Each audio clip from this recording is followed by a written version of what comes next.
मूषक जी, अब तो हम ऋषि अगस्त्य के तप स्थल के निकट ही होंगे ना? प्रभु, ऋषिवर के स्थान के जितना निकट पहुंच रहा हूँ उतना ही भयभीत हो रहा हूँ मैं। क्यों? आप क्यों भयभीत हो रहे हैं मूषक जी? प्रभु, ऋषि अगस्त्य का तपोबल, उनकी शक्ति तो विख्यात है। मैं तो पूर्व में ही मूषक हूँ, अब कहीं उनके शाप से मैं चींटी ना बन जाऊँ। मूषक जी, व्यर्थ है आपकी ये चिंता। ऋषिवर आपको श्राप क्यों देंगे? प्रभु, आप उनकी पत्नी को उनके कमंडल से मुक्त करवाकर नदी में परिवर्तित करने जा रहे हैं, फिर भी पूछ रहे हैं कि वो शाप क्यों देंगे? मूषक जी, किसी भी बड़े उद्देश्य को पूर्ण करने में संकट तो आते ही है ना, किंतु उन पर विजय पाने के लिए ध्यान सदैव अपने उद्देश्य पर ही रखना चाहिए, मार्ग में आने वाले संकट और कठिनाइयों पर नहीं। उचित है प्रभु, मैं प्रयत्न करूंगा।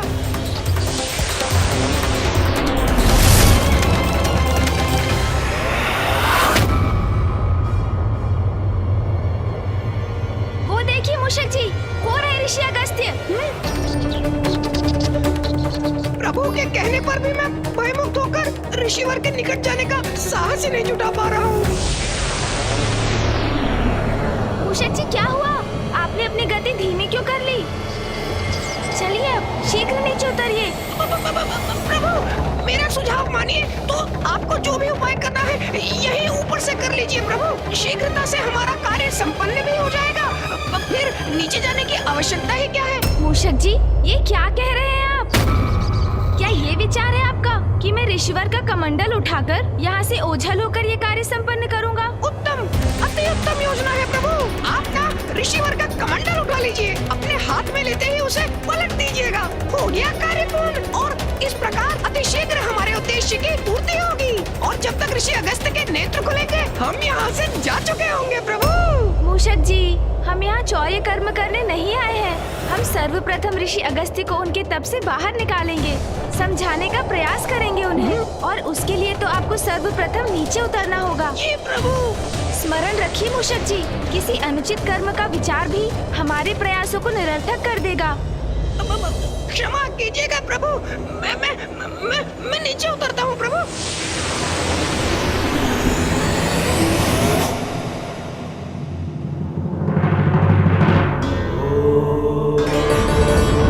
इतने दिव्य महान व्यक्तित्व वाले ऋषिवर अगस्त्य के दर्शन पाकर मैं धन्य हुआ आज।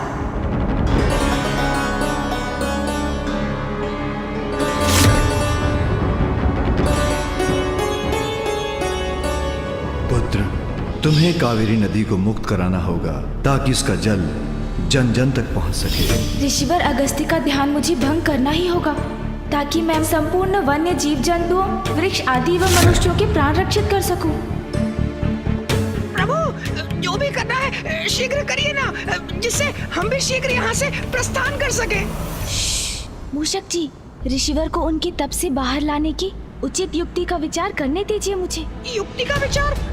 अर्थात प्रभु, अभी तक कोई युक्ति, कोई योजना नहीं है आपकी? मूषक जी, बड़ी सूक्ष्मता से योजना पर विचार करने की आवश्यकता है, जो मैं करने का प्रयास कर रहा हूँ, और आप बार बार कुछ कहकर जिसमें बाधा डाल रहे हैं। यदि आपके पास कोई उत्तम योजना है तो आप क्यों नहीं बता देते मुझे, और यदि नहीं है तो मुझे शांति से विचार करने दीजिए। जी प्रभु। ऋषिवर का ध्यान कैसे भंग होगा? व्यवधान से प्रभु। व्यवधान से अर्थात? हाँ प्रभु, तीव्र वायु प्रवाह से आंधी उत्पन्न करिए आप। आंधी।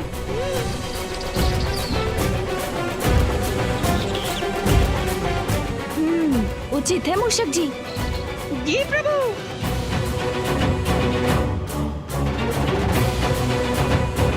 क्षमा कीजिएगा ऋषिवर, किंतु मैं विवश हूँ।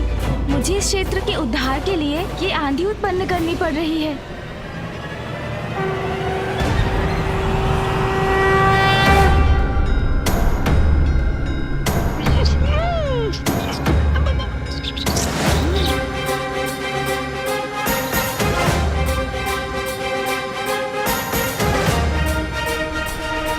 प्रभु तो आंधी उत्पन्न कर रहे हैं, किंतु ऋषिवर के नेत्र खुलने पर कैसा बवंडर उत्पन्न होगा, किसे ज्ञात। छिपने में ही भलाई है।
ऋषिवर का ध्यान।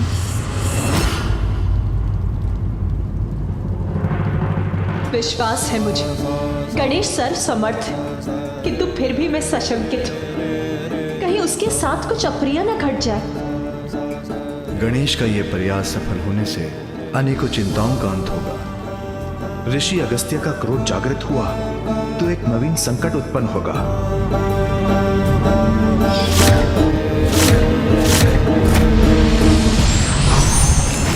कैसी विकट परिस्थिति है ये। किसकी अधिक चिंता करूं मैं, इस बवंडर के टकराव से ऋषि अगस्त्य के ध्यान भंग होने की, अथवा बवंडर द्वारा इस कमंडल के गिरकर उल्टा हो जाने की। दोनों ही अवस्थाओं में गुरुदेव, ऋषि अगस्त्य कहीं क्रोध में आकर गणेश को कोई श्राप न दे बैठे। तपोबल के धनी ऋषि अगस्त्य ने यदि श्राप दिया तो वह अकाट्य होगा।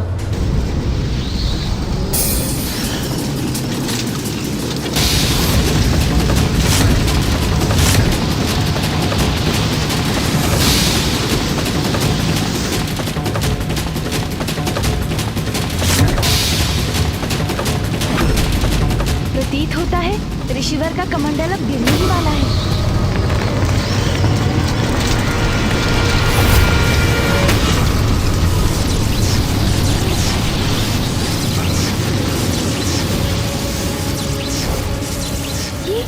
ये क्या हुआ? ऋषिवर के चारों ओर स्वर्णिम सुरक्षा का घेरा कैसे उत्पन्न हो गया? याद करता हूँ।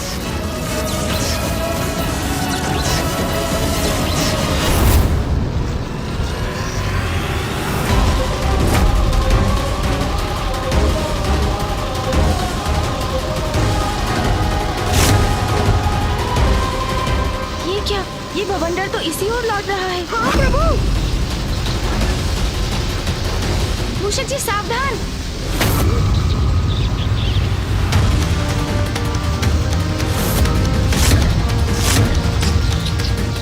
इससे रक्षित होना होगा।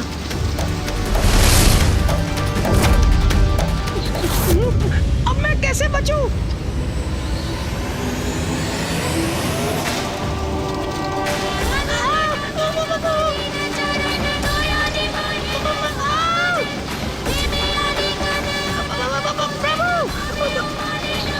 कुछ कीजिए प्रभु, रोकिए इस बवंडर को।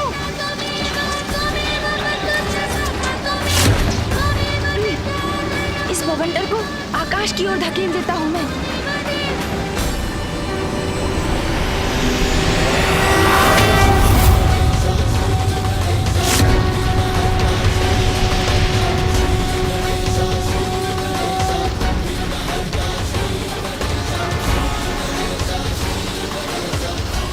हम रक्षित हो गए प्रभु।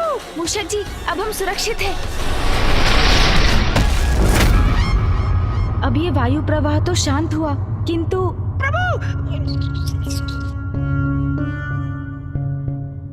प्रभु इस बवंडर ने तो उलटकर मेरी ही दुर्दशा कर दी। हाँ मूषक जी, हमारा ये उपाय तो व्यर्थ हुआ। अब कुछ और सोचना होगा। और सोचना होगा? आप सोचिए प्रभु, मैं तो तनिक विश्राम कर लेता हूँ। इन टहनियों के प्रहार भी विद्युत के प्रहार समान प्रतीत हो रहे थे मुझे। विद्युत सुना ना आपने प्रभु? विद्युत। हाँ हाँ, आपने अभी कहा था कि जैसे आपको लगा विद्युत प्रहार हो रहे हैं आप पर। नहीं नहीं प्रभु, मैं ये कह रहा हूँ विद्युत का प्रभाव अवश्य होगा ऋषिवर पर। उससे इनका ध्यान अवश्य भंग होगा।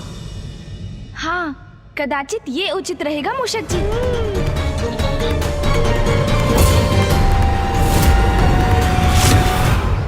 आशा है ये युक्ति कार्य करेगी।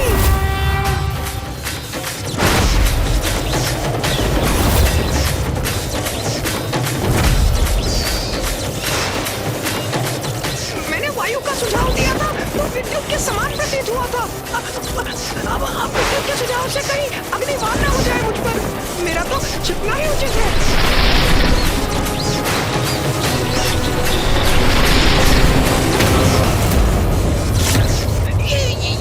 ये विकराल मेघ उत्पन्न हो रहे हैं। अब आकाश तो काले विकराल मेघों से घिर गया है। ऋषिवर तो अभी भी ध्यान मग्न ही है। इन उनका ध्यान भंग होते ही मैं भी संकट में पड़ सकता हूँ। मेरा इस वृक्ष की आड़ से स्वयं को सुरक्षित करना ही उचित है।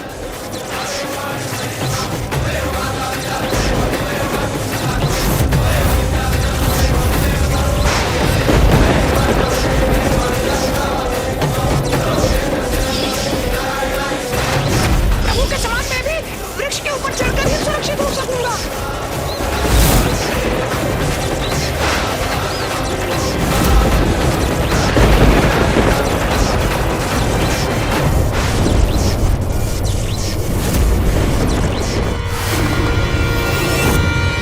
ये गणेश ने ये क्या कर दिया? विद्युत के प्रहार से ऋषि अगस्त्य अवश्य क्रोधित हो जाएंगे। पुत्र गणेश, हमारी चिंता मुझसे व्याकुल कर रही है।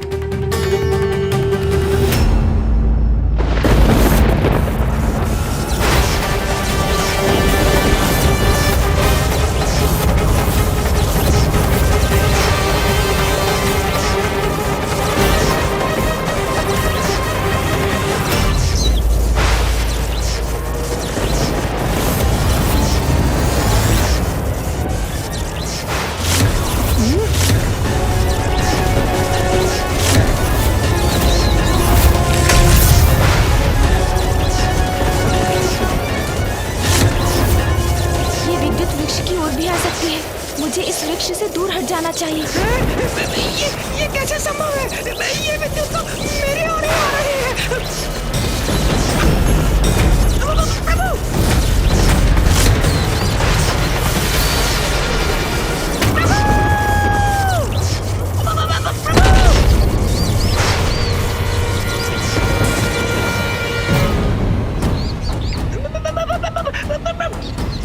मूषक जी,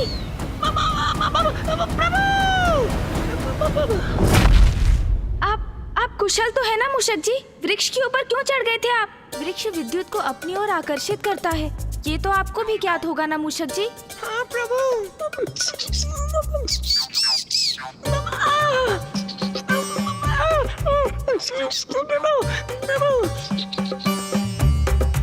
मेरा मुख, मेरा सुंदर मुख, क्या हो गया इसे?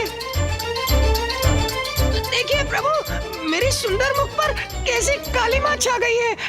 मेरी सुंदरता विलीन हो गई। नहीं मूषक जी, आप तो पूर्व के समान ही दिखाई दे रहे हैं। आपको तो कुछ भी नहीं हुआ।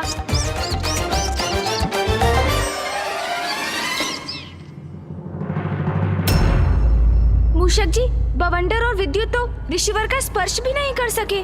इनसे भिन्न कुछ और उपाय करना होगा मुझे। प्रभु गणेश की सारी योजनाएं असफल हो रही हैं। मुझे शंका है, कहीं उसकी योजना का कोई भीषण परिणाम न हो। कहीं ऋषि अगस्त्य अत्यधिक क्रोधित न हो जाए। गणेश की युक्तियां। अभी तक गणेश ने अपनी बुद्धि से उपजी युक्ति का कहां प्रयोग किया है, और वही उसकी भूल है। बुद्धि का देवता है वो। उसे अपनी बुद्धि से युक्ति लगानी होगी, तभी सफल होगा वो। प्रभु, अब तो कदाचित भूकंप भी ऋषिवर को उनके तप से बाहर ला सकता है। हाँ प्रभु, मैंने विचार कर लिया है। नहीं मूषक जी, मुझे क्षमा कीजिए। मुझे ज्ञात है आप मेरी सहायता करने का प्रयास कर रहे हैं, किंतु अब नहीं। मैं आपके सुझाव लेता रहा, वो मेरी भूल थी, किंतु इस बार तो मैं अपनी बुद्धि की युक्ति पर ही चलूंगा।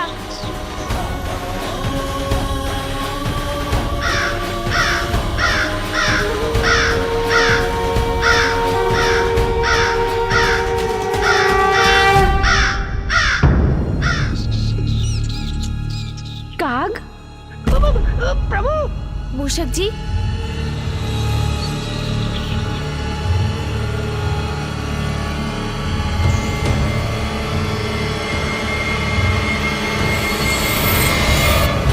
युक्ति तो मिल गई मूषक जी।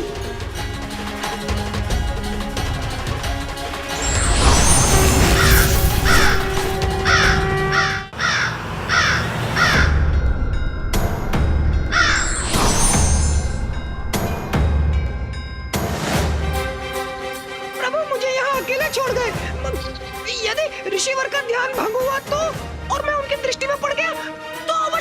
डालेंगे मुझे।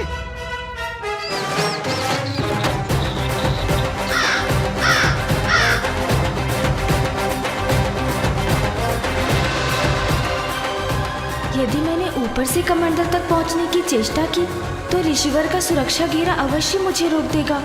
कदाचित मुझे नीचे से धरती के भीतर से कमंडल तक जाना चाहिए।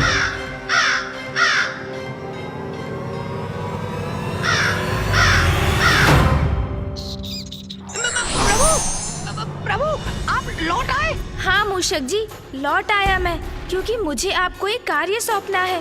आपको यहाँ से ऋषि अगस्त्य तक धरती में सुरंग बनानी है। सुरंग का निर्माण करना है ऋषिवर तक? हाँ मूषक जी, जिससे मैं सुरंग के मार्ग से ऋषि अगस्त्य तक पहुँच सकूं। विलंब मत कीजिए आप। जैसे आपकी आज्ञा प्रभु। यदि मुझे कुछ हो जाए तो स्मरण रखिएगा कि मैंने अपने प्राण न्यौछावर कर दिए अपनी स्वामी भक्ति में। मैं हूँ ना मूषक जी, फिर क्यों चिंता कर रहे हैं आप? आपको कुछ नहीं होगा, आप शीघ्रता कीजिए, अपना कार्य आरंभ कीजिए आप। जी प्रभु।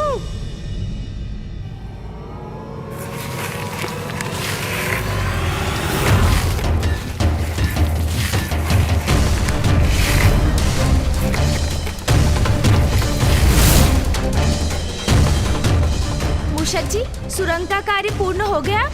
प्रभु, सुरंग तो तैयार है, किंतु प्रभु ने तो मेरी बात ही नहीं सुनी। मैंने सुरंग तो बना दी, लेकिन ऋषि अगस्त के भय से सुरंग के दूसरी ओर बाहर निकलने का छिद्र ही नहीं बना पाया।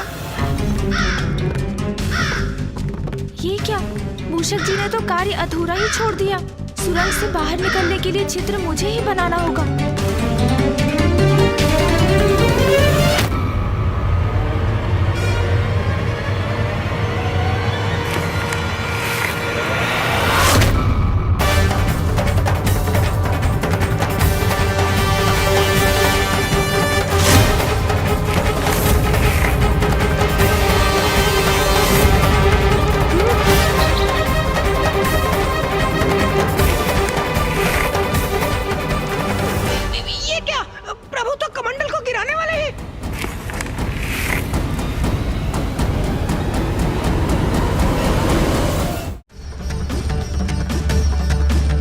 ऋषिवर के कमंडल के गिरने से कहीं अस्त का अनर्थ न हो जाए। विलंब उचित नहीं, शीघ्रता करो गणेश।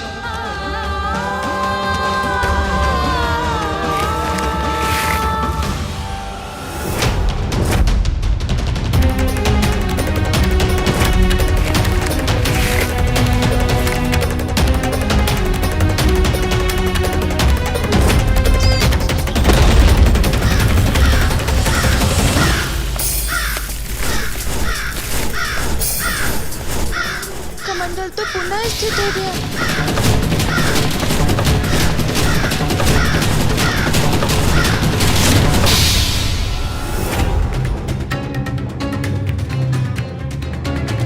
हाँ गणेश, यही युक्ति उचित है।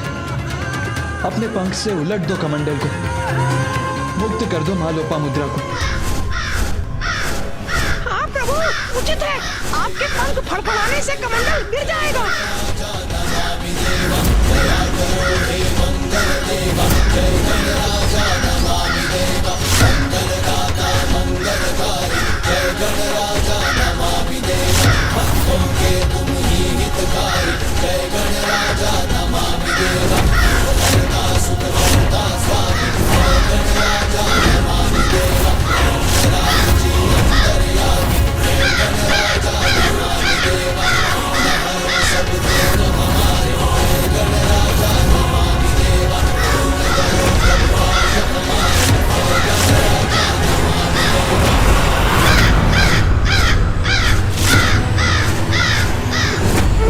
ऋषिवर का ध्यान भंग हो गया।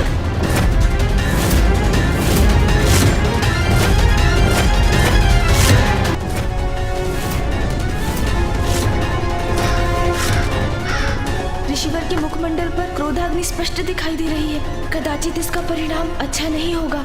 दुस्साहसी काग, मेरा ध्यान भंग करने का दुस्साहस कैसे किया तुमने? दूर हटो यहाँ से। मैंने कहा ना, दूर हटो मेरे कमंडल से। मुझे शीघ्रता से नहीं, अभी तो बुद्धिमानी से कार्य लेना होगा।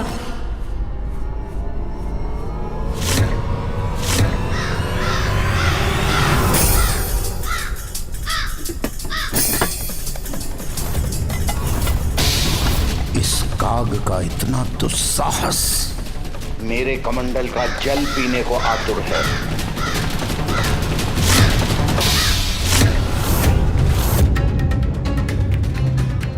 मेरी चिंता सत्य ना हो जाए, कहीं क्रोधावश ऋषिवर गणेश को दंडित करने के लिए उसे श्राप ना दे दे। गणेश, ऋषिवर को और क्रोधित मत करो। इसी पर लौट आओ, मुड़ जाओ वहां से।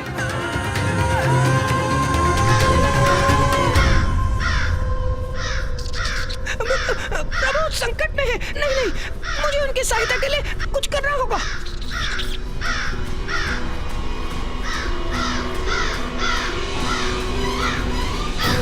मुझे क्षमा कर दीजिए प्रभु, मेरे पांव तो ऋषि अगस्त के भय के कारण जड़ हो गए हैं, आगे ही नहीं बढ़ रहे।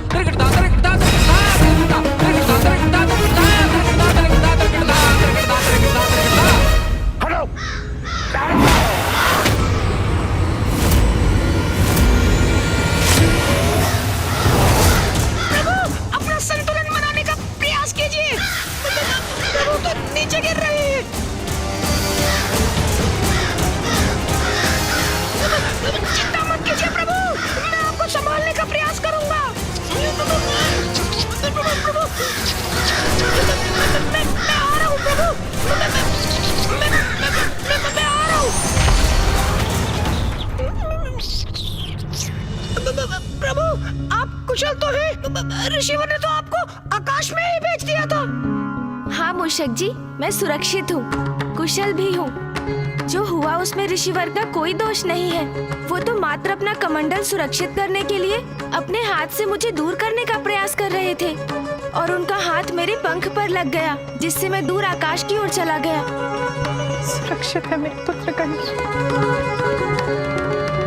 प्रभु, मेरी विनती स्वीकार कीजिए, यहाँ से लौट चलिए। महादेव, माता पार्वती, कुमार कार्तिकेय से विचार विमर्श कर प्रभु माँ लोपामुद्रा को नदी रूप में प्रवाहित करने की कोई और युक्ति सोचनी होगी हमें, किंतु अब हमारा यहाँ रुकना उचित नहीं।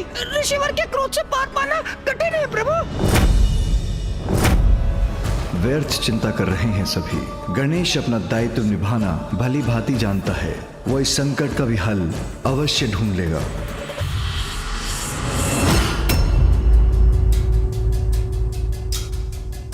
अब दूर हट गया वो काग, पुनः ध्यानस्थ होता हूं मैं।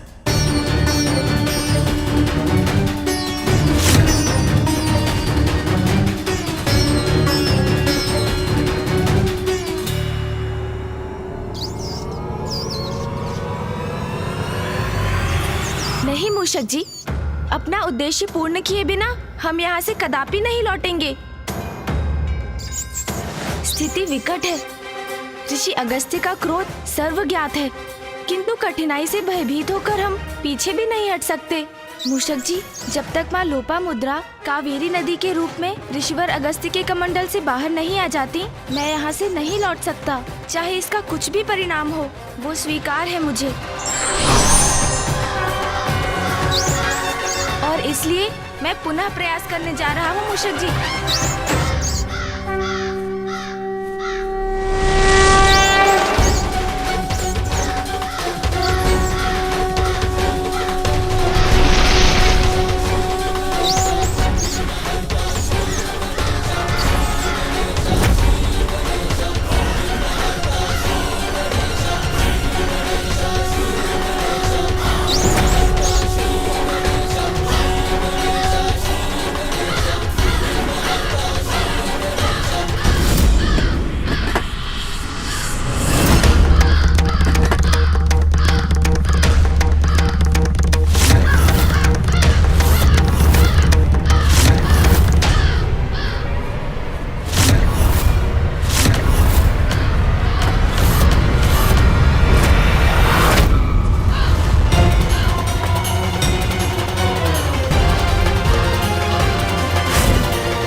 पुनः आ गए काग। दूर हटो, दूर हटो, दूर हटो मेरे कमंडल से। तुम्हें अपनी सुरक्षा की तनिक भी चिंता नहीं।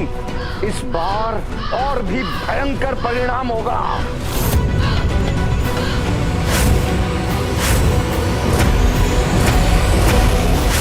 दूर हटो, दूर दूर हटो।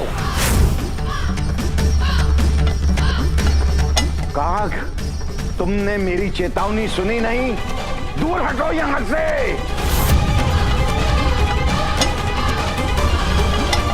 हटो, हटो। मेरे कमंडल को स्पर्श भी किया तो उसका भयंकर दुष्परिणाम भुगतोगे तुम। हटो यहां से, जाओ। मेरा कमंडल।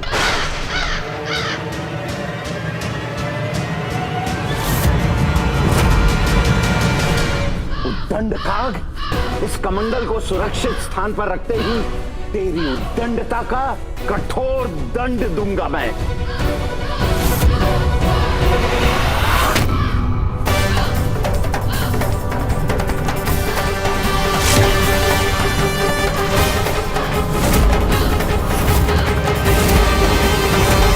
मेरे कमंडल पर स्थित होने का दुस्साहस कैसे किया तुमने?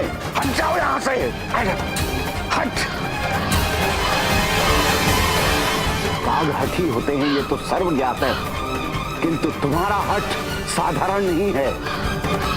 इतना साहस तो कोई साधारण काग नहीं कर सकता। मुझे क्षमा करें ऋषिवर, किंतु इस कमंडल को तो गिराना ही होगा, और इसे गिराएंगे आप। तुम्हारा मेरे कमंडल पर स्थित होना उचित नहीं है। हट, हट, हट, हट, हट, हट, हट,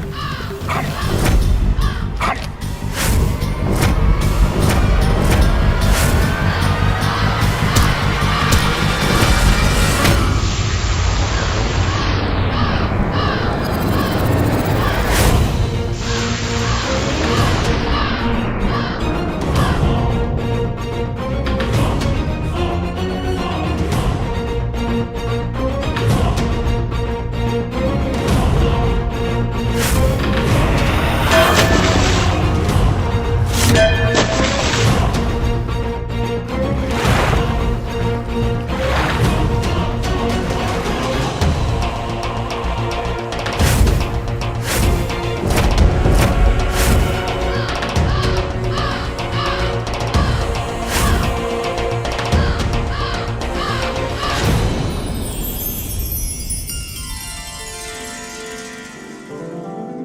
माता, आप कमंडल से बाहर आइए।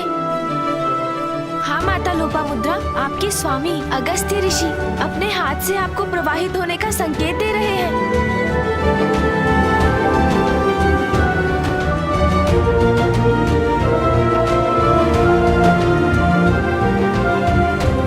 आप अपने जल को प्रवाहित कीजिए माता।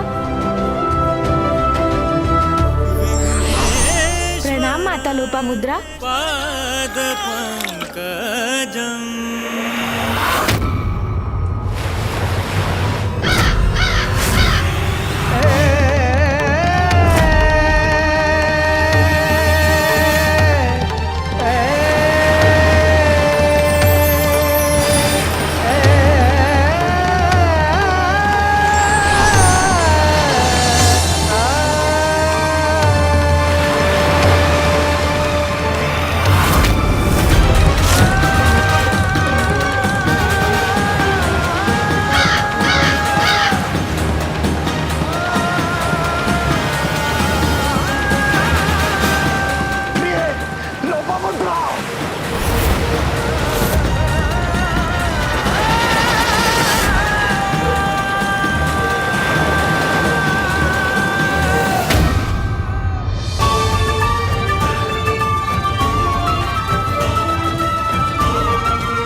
इतना बड़ा अनर्थ कैसे किया तूने?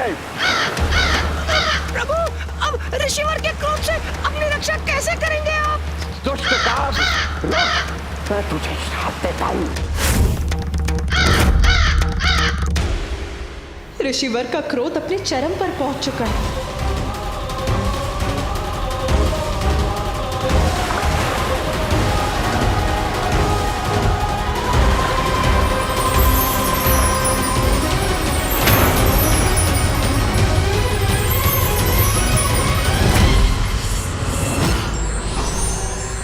ऋषि अगस्त वक्रतुंड महाकाय सूर्यकोटि समप्रभ निर्विघ्नं कुरु मे देव सर्वकार्येषु सर्वदा।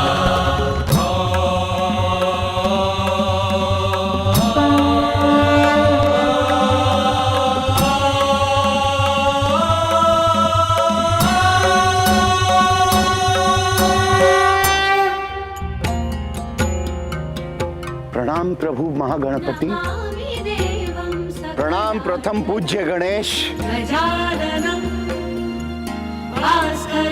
मेरी ही प्रेरणा से जग कल्याण हेतु गणेश ने आपके कमंडल में बाधित नदी को मुक्त कराकर उन्हें प्रवाहित किया। प्रभु, मोहवश कितनी बड़ी भूल कर बैठा मैं। जन कल्याण में बाधित बन बैठा, नियति को बाधित किया मैंने, और ये भी ना समझ सका कि काग रूप धारण कर प्रथम पूज्य गणेश स्वयं मुझे उचित कर्म करने का संकेत दे रहे हैं। मुझे क्षमा कर दीजिए प्रभु, मुझे क्षमा कर दीजिए, क्षमा कीजिए महागणपति, क्षमा करें प्रभु। मैं बहुत लज्जित हूं प्रभु, बहुत लज्जित हूं, मुझे क्षमा कर दीजिए। एक ऋषि, एक तपस्वी होकर आसक्तिवश मैं अपने को मुक्त नहीं कर सका। सदा जन कल्याण मेरा उद्देश्य रहा, किंतु आसक्तिवश मैं ही उसमें बाधा बन गया। सबको सुख पहुंचाने वाली, धरती को जल से सींचने वाली नदी को मैंने रोक रखा। बहुत बड़ी भूल हो गई मुझसे प्रभु, बहुत बड़ी भूल हो गई। मुझे क्षमा कर दीजिए, मुझे क्षमा कर दीजिए प्रभु, मुझे क्षमा कर दीजिए, मुझे क्षमा करे परम पूज्य गणेश जी।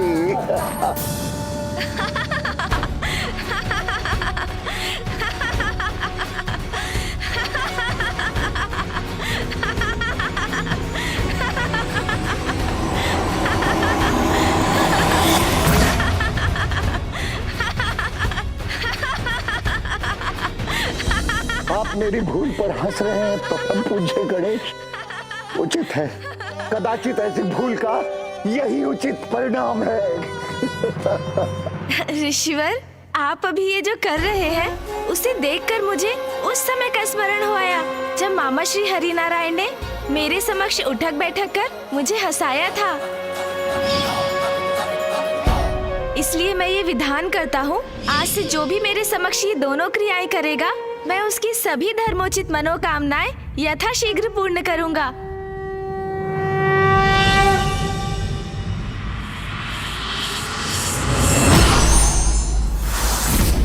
और ऋषिवर, आप भी मुझे क्षमा करें। मेरा आशय आपको दुख पहुंचाने का कदापि नहीं था। भूल तो मुझसे हुई थी। मेरे द्वारा सागर जलपान से ही यहाँ सूखा पड़ा था।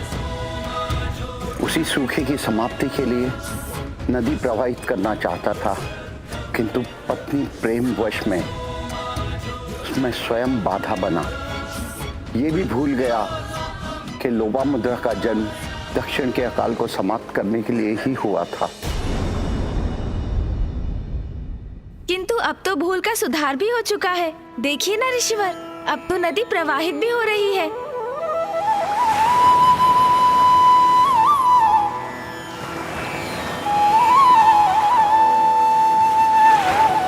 इतना पावन जल, इतना स्वच्छंद बहाव, धन्य है, धन्य है।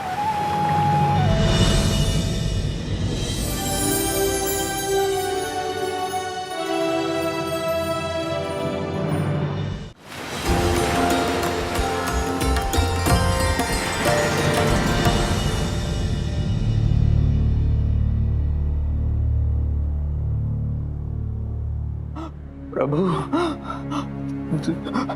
जल, प्रभु कृपा कीजिए, जल।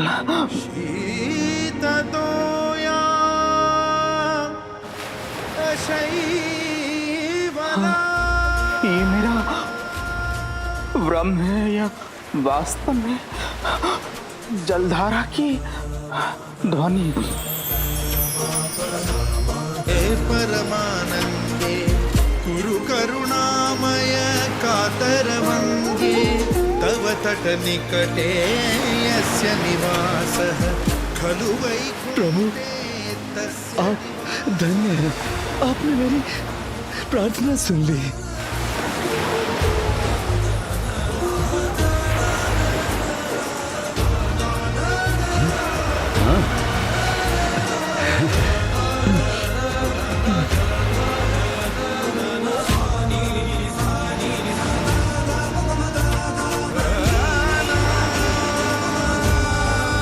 इस नदी के जल ने तो हमें तृप्त कर दिया। अब हम अपना जीवन यापन करने में समर्थ हैं।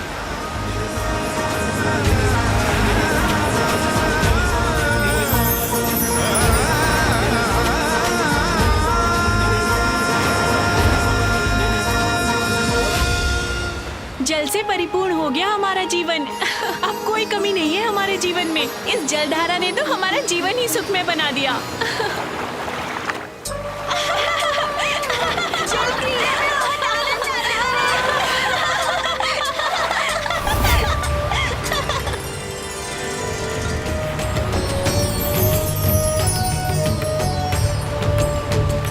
धन्य है कावेरी नदी, धन्य है विघ्नहर्ता गणेश जी, जिन्होंने मेरे मोहपाश को मिटाया, मेरे सत्कर्म के मार्ग में आए विघ्न को दूर किया, लोपामुद्रा को कावेरी नदी के रूप में मुक्त किया।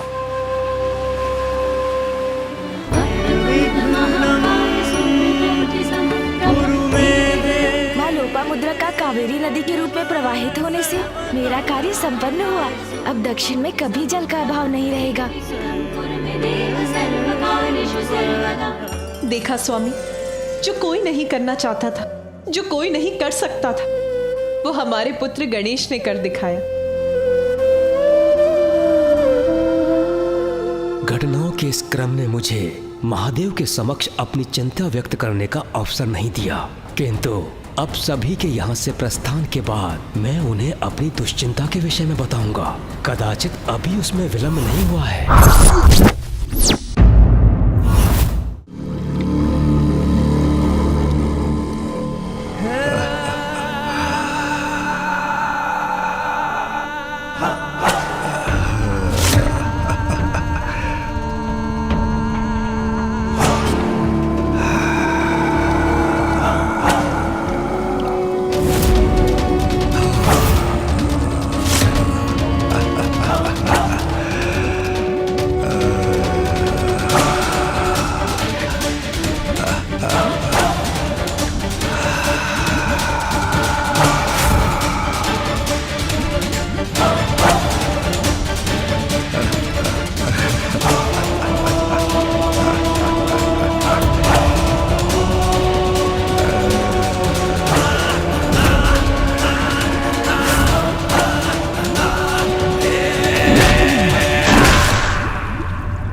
मनोरंजक है तुम्हारी क्रीड़ा, किंतु इसका अंत तुम्हारे अंत के साथ ही होगा, क्योंकि सर्वश्रेष्ठ जलंधर से किसी का बच पाना असंभव है।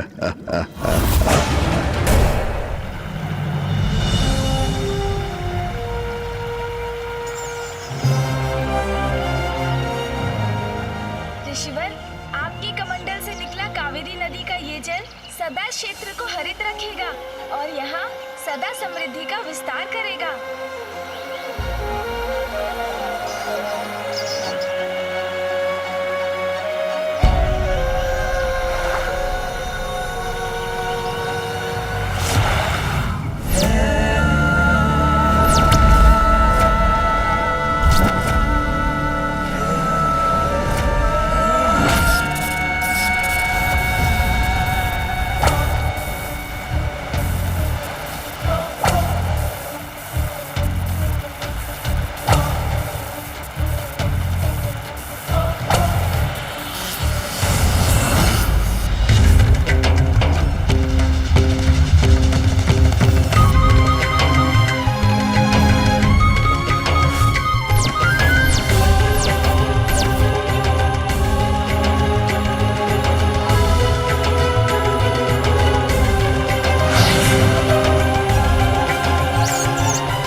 गणेश जी, ये किसी बड़े महासंकट की पूर्व सूचना है। महासंकट तो है। स्वयं जगत पिता महादेव की क्रोधाग्नि ही जगत के लिए संकट उत्पन्न करने वाली है।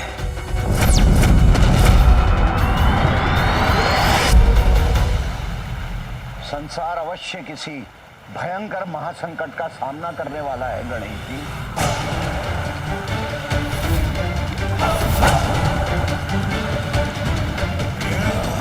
कैसा महासंकट ऋषिवर? कृपया मुझे बताइए ऋषिवर, कौन और क्या इस भावी संकट का कारण?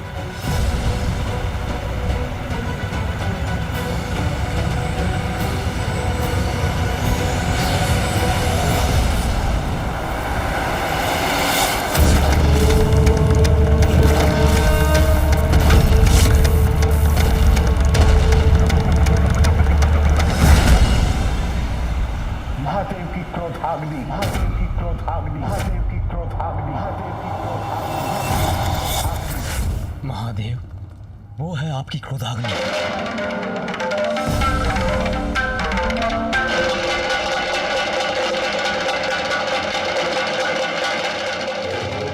मेरी क्रोधाग्नि? क्या उसका कोई दुष्परिणाम होने वाला है? ब्रह्मदेव, महादेव की क्रोधाग्नि तो दुष्टों का संहार करती है, तो उससे इतने चिंतित क्यों हैं आप? पिताजी की क्रोधाग्नि भला संसार का अहित कैसे कर सकती है? प्रत्येक क्रिया की कोई प्रतिक्रिया अवश्य होती है। महादेव की क्रोधाग्नि उत्पन्न हुई है तो उसका कोई ना कोई परिणाम तो अवश्य होगा। महादेव का क्रोध तो मेरी श्रेष्ठता के अहंकार के कारण हुआ था। एक अघोरी के लिए देवराज अपना मार्ग परिवर्तन कर ले, ये उचित नहीं है। देवराज जब अपने मार्ग पर अग्रसर होता है तो अन्य को अपने मार्ग से हटना पड़ता है। देवराज इंद्र कौन आए? कहीं इस महासंकट का संबंध उस घटना से तो नहीं? महादेव को मैं अपनी चिंता से अवगत कराने का प्रयास कब से कर रहा हूँ, किंतु ऋषि अगस्त्य के प्रसंग के कारण मुझे इसका अवसर ही प्राप्त नहीं हुआ। किंतु महादेव, मेरी आशंका यदि सत्य हुई तो उसके गंभीर परिणाम होंगे। विनाश, हाँ, मात्र विनाश ही होगा।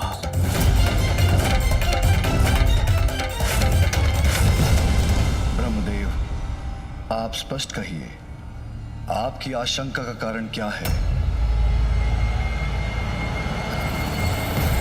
आपकी क्रोधाग्नि महादेव, जिसका विस्फोट सागर में तो हुआ था, किंतु कदाचित आपकी क्रोधाग्नि अभी भी शांत नहीं हुई है। जल और अग्नि का संयोग तो प्रकृति के विरुद्ध है। इसीलिए मुझे शंका है महादेव कि आपकी क्रोधाग्नि के सागर में विध्वंस से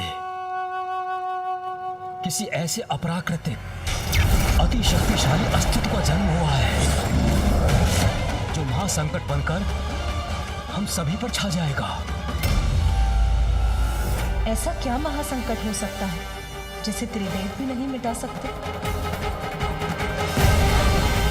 पिताजी की क्रोधाग्नि से यदि कुछ उत्पन्न हुआ है तो वो अवश्य सर्वनाशी ही होगा।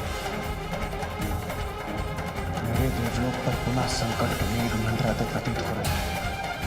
यदि ब्रह्मदेव का कथन सत्य है तो महादेव ही हमारी रक्षा कर सकते हैं। ये अज्ञात संकट जो भी है, शीघ्र उसका भेद जानकर हमें उसे रोकने का प्रयास करना चाहिए। सभी की चिंता दूर करने का एक ही उपाय है। मुझे ही अपनी अंतर्दृष्टि से ज्ञात करना होगा कि सागर के अतल जल में ऐसा क्या संकट छिपा है।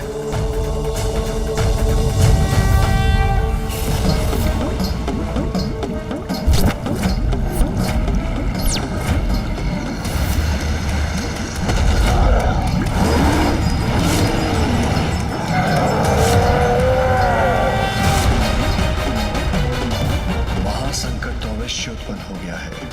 ब्रह्मदेव का चिंतित होना उचित है।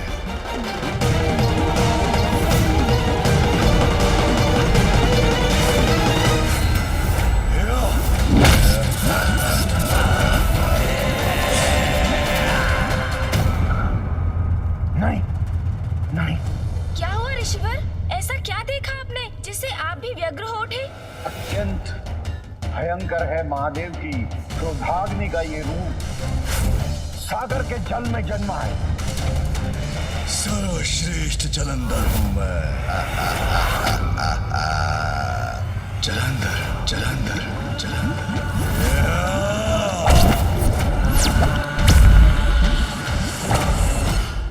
जलंधर, मेरी शंका सत्य थी महादेव। किसे ज्ञात है आपकी क्रोधाग्नि का ये भीषण परिणाम सागर में उत्पन्न होकर वहां कैसा आतंक फैला रहा होगा।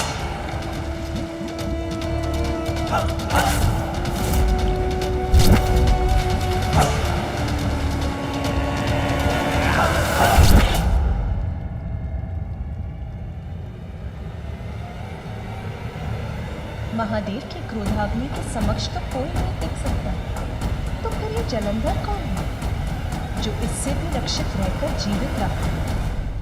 आनंद आएगा मुझे भक्षक मीन का भक्षण करने में।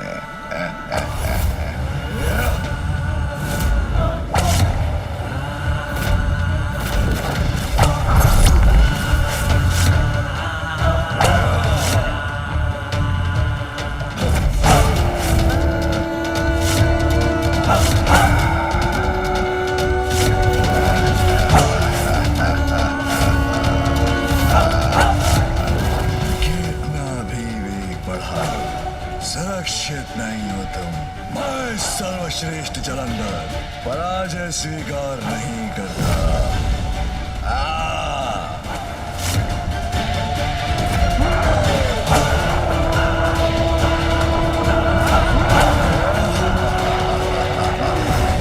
देखा, पकड़ लिया ना तुम्हें।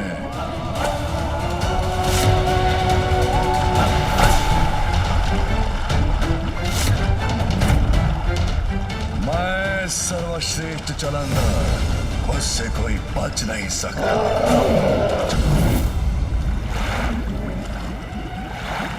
व्यर्थ है तुम्हारा ये प्रयास भी। सर्वश्रेष्ठ जलंधर से बचकर कोई नहीं भाग सकता।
अद्भुत, अति मनोहर है ये दृश्य।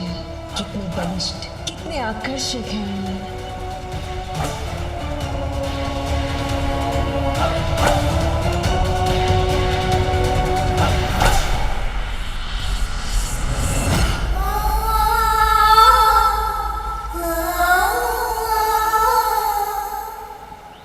व्यर्थ आकर्षण का समय नहीं है मेरे पास। उन्होंने मुझे उचित प्रकार से देखा तक नहीं।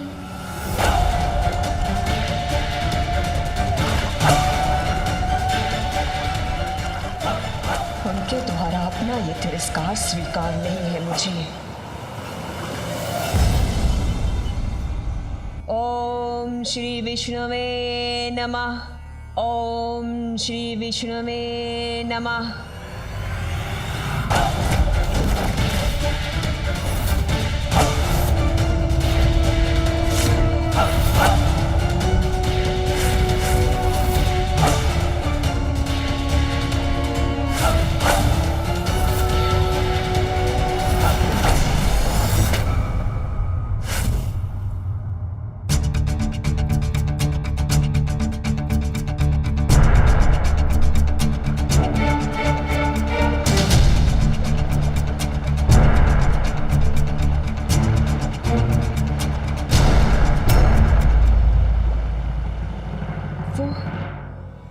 वो मुझे देखकर मुस्कुराए क्यों नहीं? मेरे मुस्कुराने पर उन्होंने अपना मुख क्यों मोड़ लिया? जैसे उन्हें मुझसे घृणा हो। क्यों क्यों हुआ ऐसा मेरे साथ? क्या इसलिए क्योंकि मैं एक साधारण सी विष्णु भक्त हूँ?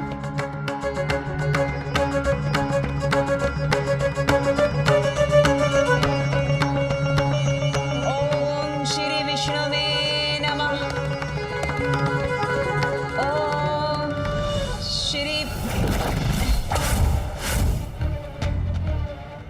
ओम श्री विष्णु। ओम श्री विष्णु। अब इस जाप में मेरा मन ही नहीं लग रहा।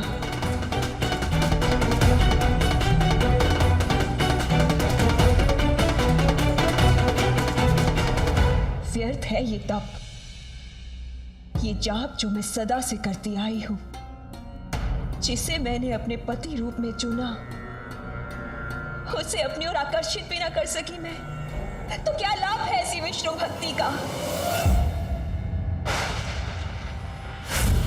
नारायण, आप ना तो मेरी सहायता करना चाहते हैं और कदाचित ना ही कर सकते हैं। फिर क्यों मैं व्यर्थ में ये प्रार्थना कर रही हूं? अगर मुझे स्वयं ही सब कुछ करना है तो मेरा मार्ग ही उचित है। अब से मैं भक्ति के मार्ग को त्याग कर वही मार्ग अपनाऊंगी जिससे वो आकर्षित होकर मेरी ओर चले आएंगे।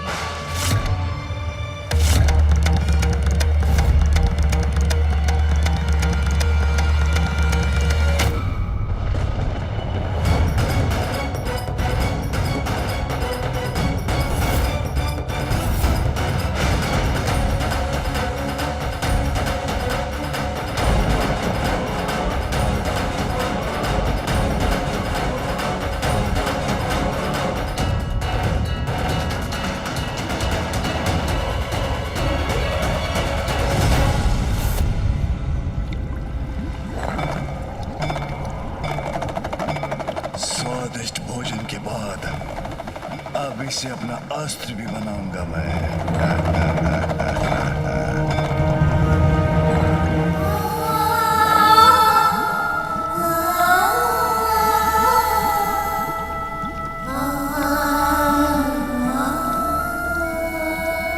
किसका मधुर आलाप है ये जो मुझे अपनी ओर आकर्षित करने का प्रयास कर रहा है?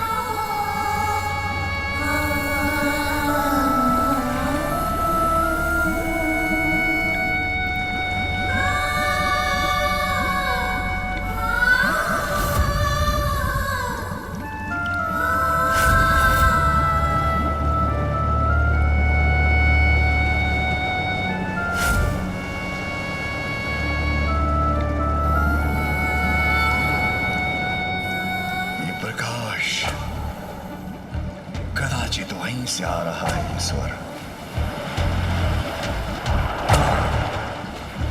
अभी ऊपर जाकर देखता हूं।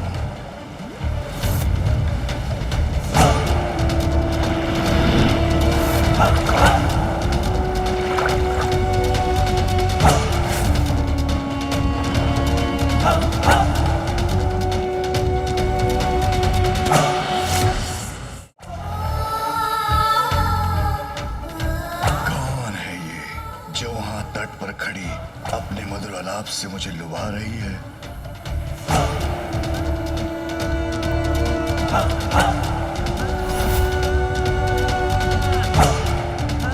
कदाचित सर्वश्रेष्ठ जलंधर का इससे भी भेंट करने का समय आ गया है।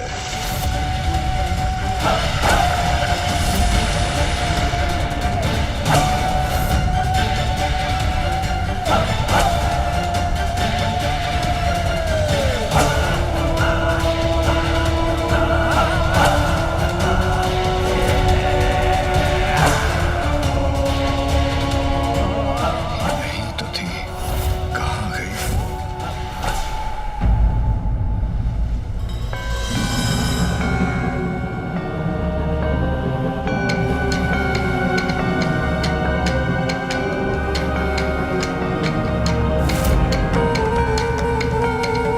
ये पाँव के चिन्ह तो उसी के हैं, तो यही होगी।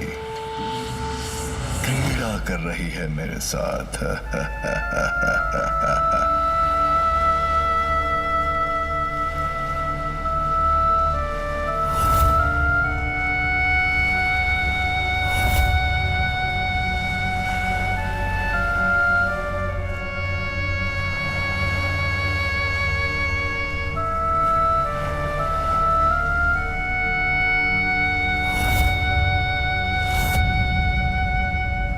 अच्छा, तो वहां है। कदाचित उसे ज्ञात नहीं, सर्वश्रेष्ठ जलंधर के साथ क्रीड़ा का तो एक ही परिणाम होता है।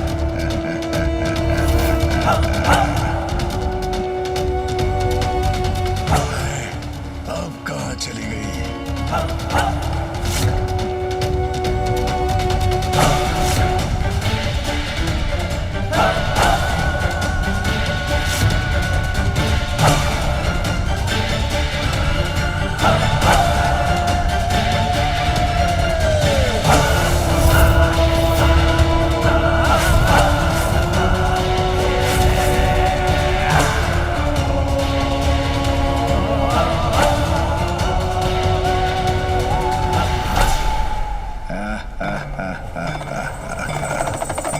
सर्वश्रेष्ठ जलंधर से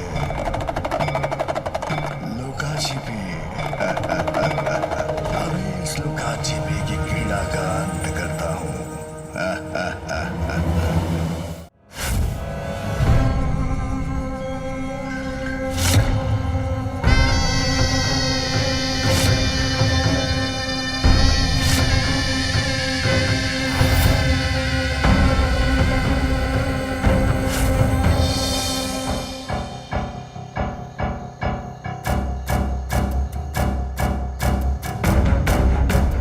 बड़ी विचित्र बात है, स्वर मुझे सुनाई दे रहा है,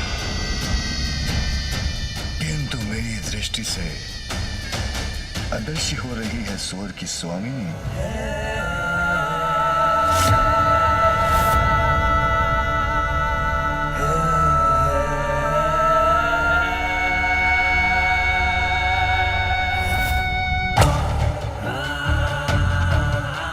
चाहे कुछ भी हो, उस तक तो पहुंच कर ही रहूंगा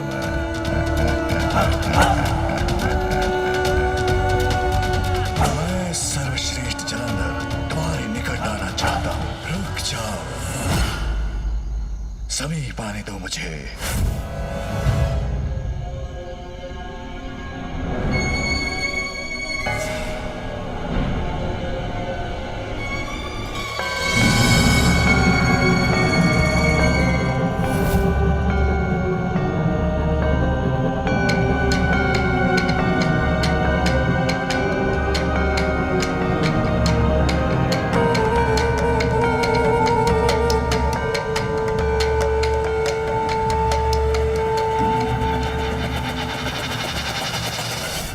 कौन हो तुम?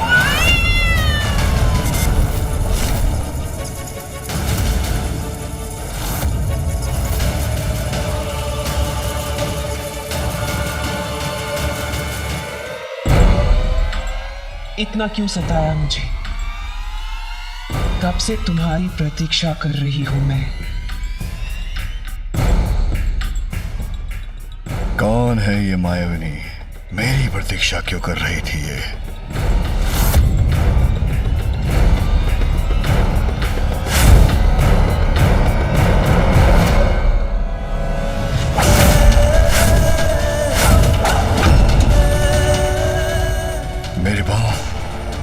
मेरे पांव जड़ कैसे हो गए?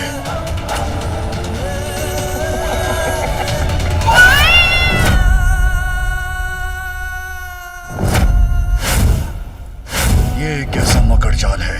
कौन है ये मायाविनी? देखा, तुम्हें अपने जाल में फंसा लिया ना मैंने।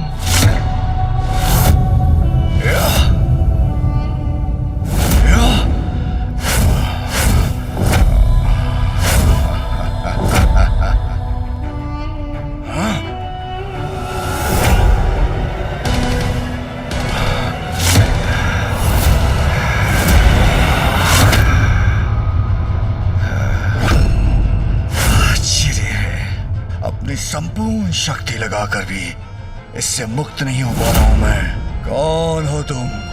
क्या चाहती हो मुझसे? इस प्रश्न का विचार तो तुम्हें मेरा पीछा करने से पूर्व करना चाहिए।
लक्षण है ये, कोई नहीं रोक सकता, कोई नहीं बांध सकता इन्हें।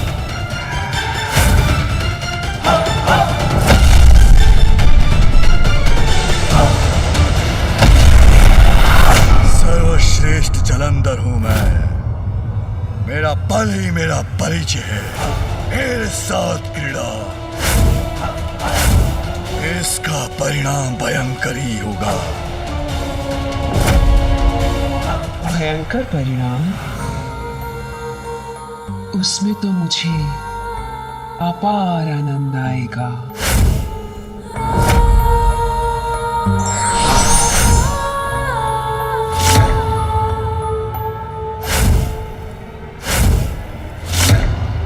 मैं ही करती हूं इस क्रीड़ा का आरंभ।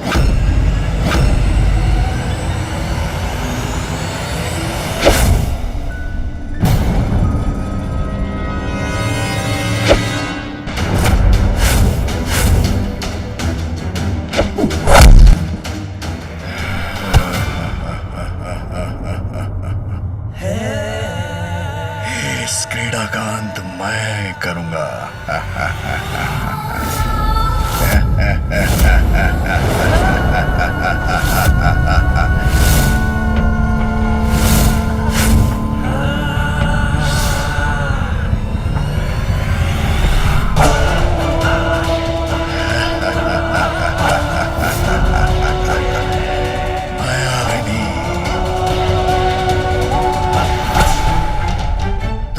स्पर्श भी नहीं कर पाओगी।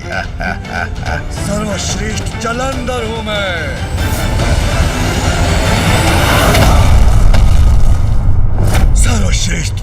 अपनी माया से बांधने चली थी तुम?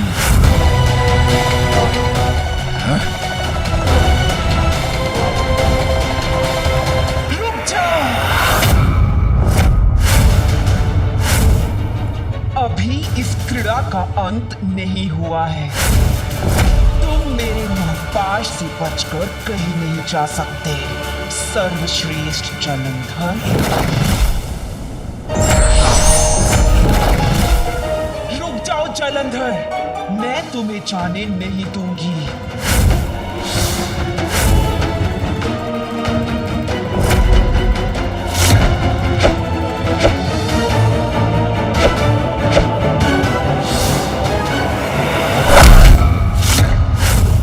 असंभव है सर्वश्रेष्ठ जलंधर को रोक पाना।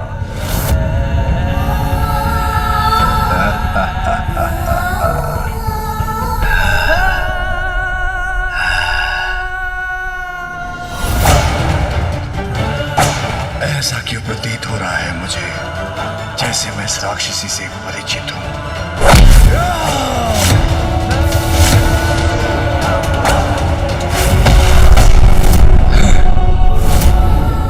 जो भी है विचित्र है, ये मायावनी है, अद्भुत है इसकी शक्ति।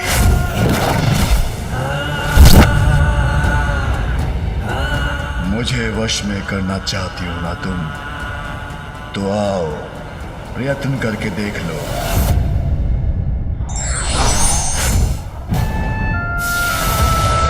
आ रही हूं मैं।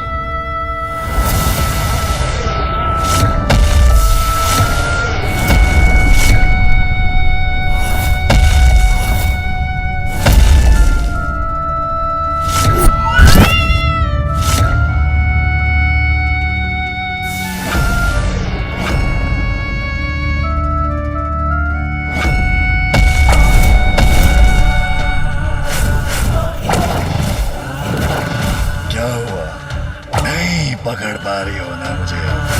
असाधारण हूं, सर्वश्रेष्ठ हूं, जलंधर हूं मैं।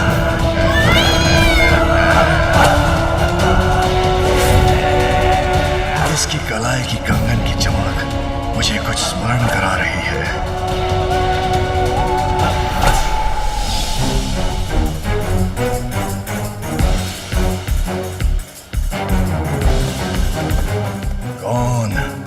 कौन थी वो बालिका?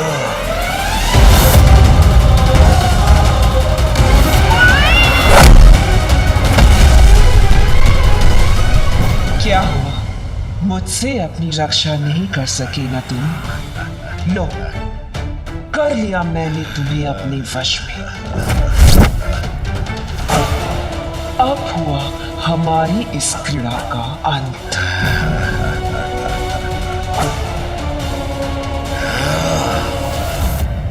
रुको,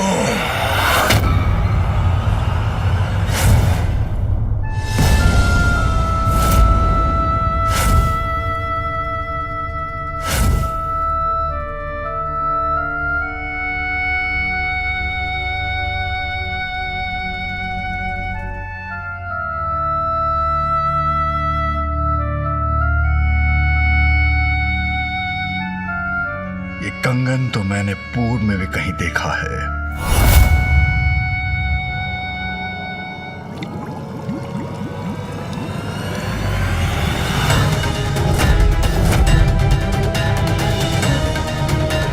ये कंगन तो उस युवती का है जिसने मेरी रक्षा की थी।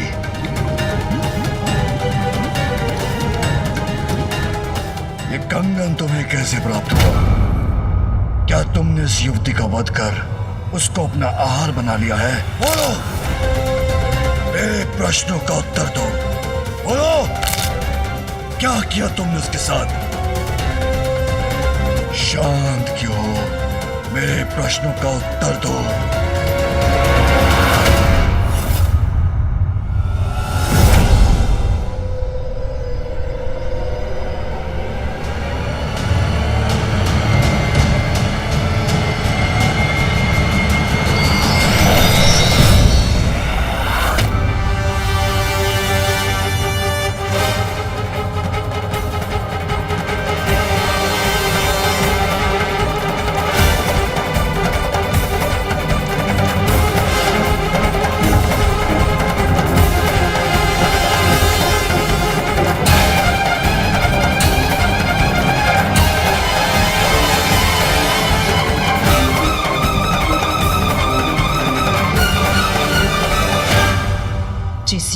लेकर तुम इतने प्रश्न कर रहे हो, वो युवती मैं ही हूँ। आश्चर्य, यही है वो युवती। अद्भुत है इसका सौंदर्य।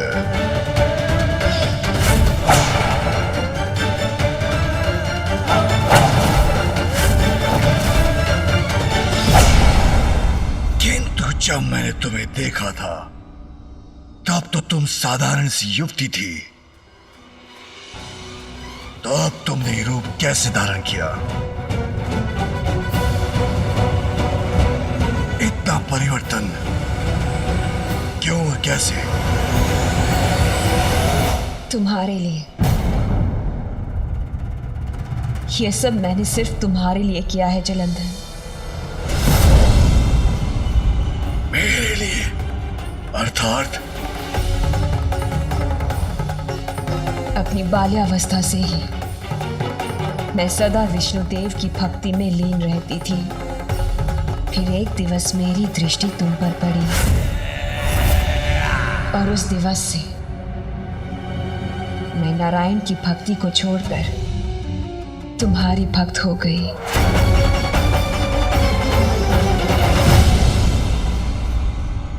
उचित है, करनी भी चाहिए तुम्हें मेरी भक्ति। सर्वश्रेष्ठ जो हूं मैं, जलंधर सर्वश्रेष्ठ।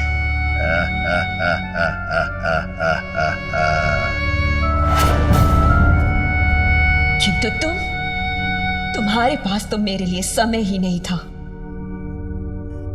मैं तुम्हारी एक झलक के लिए ललायत रहती थी और तुमने मुझे देखकर भी अनदेखा कर दिया।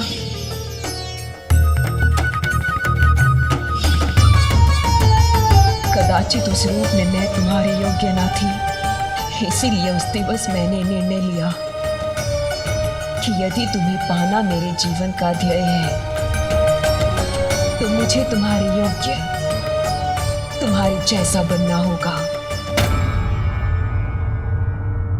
इसीलिए मैंने नारायण की भक्ति का त्याग किया और ये रूप धारण किया।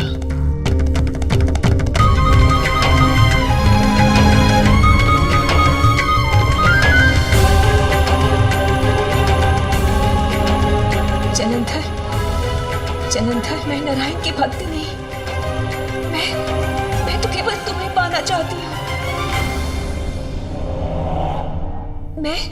मैं वृंदा हूँ और मुझे ये वरदान प्राप्त है कि मेरे जीवित रहते मेरे पति की मृत्यु कभी नहीं हो सकती। अर्थात मेरे जीवित रहते तुम्हारी मृत्यु कभी नहीं हो सकती जलंधर। और तुम तो इतने बलशाली हो कि मेरी मृत्यु कभी होने ही नहीं दोगे। सोचो, हम दोनों साथ मिलकर समस्त संसार पर अनंत काल तक राज करेंगे। राज करेंगे।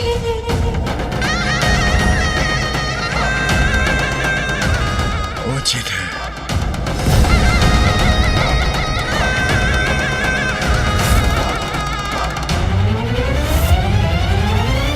तब तो हमें शीघ्र विवाह कर लेना चाहिए। सर्वश्रेष्ठ कपट बुद्धि की स्वामिनी का विवाह तो सर्वश्रेष्ठ जलंधर से होना ही उचित है।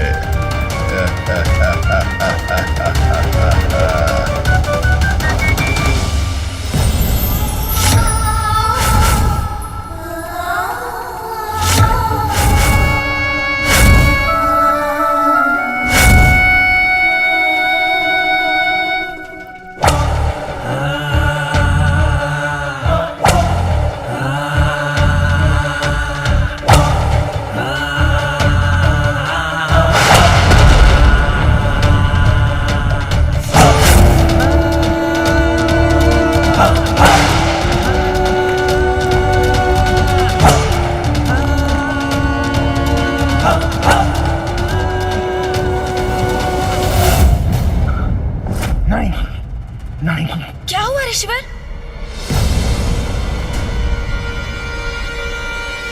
गणेश जी, अभी तक तो केवल जालंधर ही एकमात्र चुनौती था। अब उसके साथ एक और कपटी कुटिल शक्ति भी जुड़ गई है।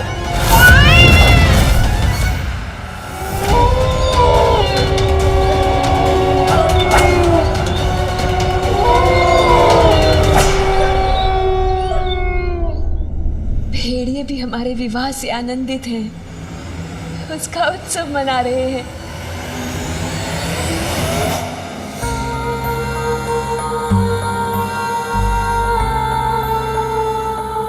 अंततः जिससे मैंने प्रेम किया, जिसको पाने की लालसा रखी, अब पूर्ण रूप से उसका साथ पा ही लिया मैंने।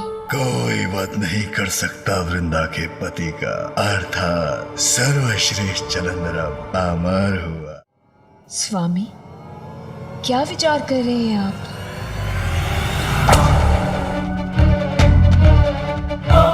जब मैं सागर के भीतर था तभी मुझे आभास हो गया था कि महानता की चरम शिखर पर पहुंचना मेरी नियति है। किंतु इसके लिए मुझे क्या करना है ये मुझे ज्ञात नहीं। स्वामी, मुझे भी इस बात का आभास हुआ था कि आप ही इस संसार के अधिपति बनने के योग्य हैं। पाताल लोक, देवलोक, सब पर आपका अधिकार ही आपकी नियति है। लेकिन स्वामी, उसके लिए हमें शुक्राचार्य के पास जाना होगा।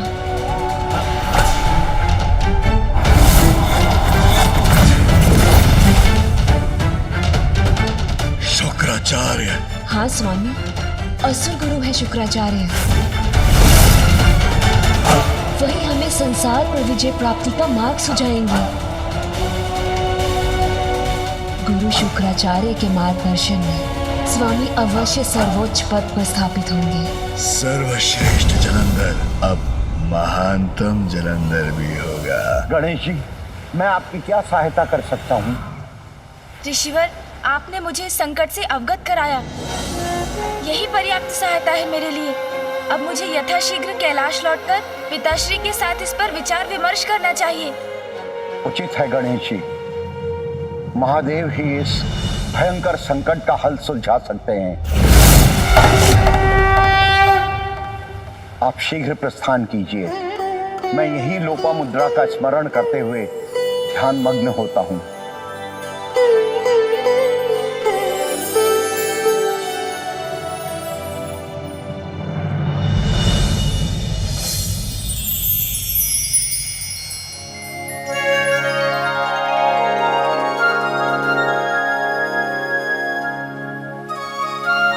देखिए ऋषिवर, माँ लोपामुद्रा नदी रूप में भी पुष्पों से आपका अभिवादन कर रही है। गणेश जी, लोपामुद्रा का त्याग तो अद्भुत था। मेरे लिए उसने राजभवन के सारे सुख त्याग दिए और आज इस रूप में भी मेरे प्रति समर्पित है। तो मैं उसका त्याग कर और कहीं कैसे जा सकता हूँ? ऋषिवर, आपका और माँ लोपामुद्रा का प्रेम तो अमर है। मैं आपको विश्वास दिलाता हूँ, समय आने पर माँ लोपामुद्रा सदैव प्राप्त होंगी। आप प्रतीक्षा कीजिए ऋषिवर। निकट भविष्य में जगत जननी के सर्वोच्च रूप माँ ललिता देवी का आविर्भाव होगा, तब आपको उनके दर्शन का लाभ होगा और उनसे ही आपको उनकी कथा और उनके सहस्त्र नामों का ज्ञान भी प्राप्त होगा।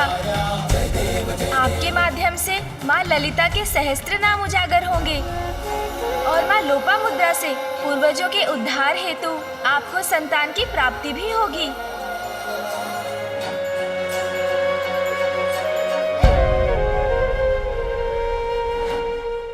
धन्यवाद गणेश जी, आपके आशीर्वाद से मैं कृतार्थ हो गया।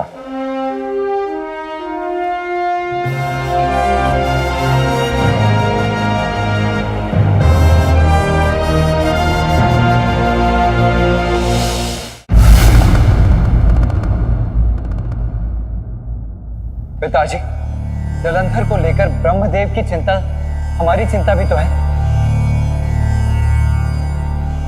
स्वामी, अब और प्रतीक्षा नहीं कर सकते आप।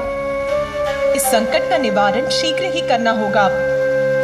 अंत का सुर के कारण जो महाक संकट उत्पन्न हुआ, उसका स्मरण है मुझे। इसीलिए अब क्षणिक विचार का समय भी नहीं है आपके पास। जलंधर महासंकट का रूप ले ले, उसके पहले उसका अंत कर दीजिए स्वामी।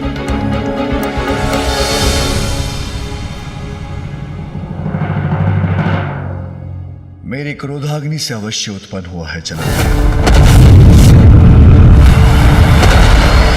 महासंकट भी बन सकता है, किंतु जिस प्रकार महिषासुर के पाप का घड़ा भरने के बाद उसका अंत किया था आपने, फिर मेरा अभी जलंधर का वध करना कहां उचित होगा? मैं ऐसा नहीं कर सकता महेश्वरी।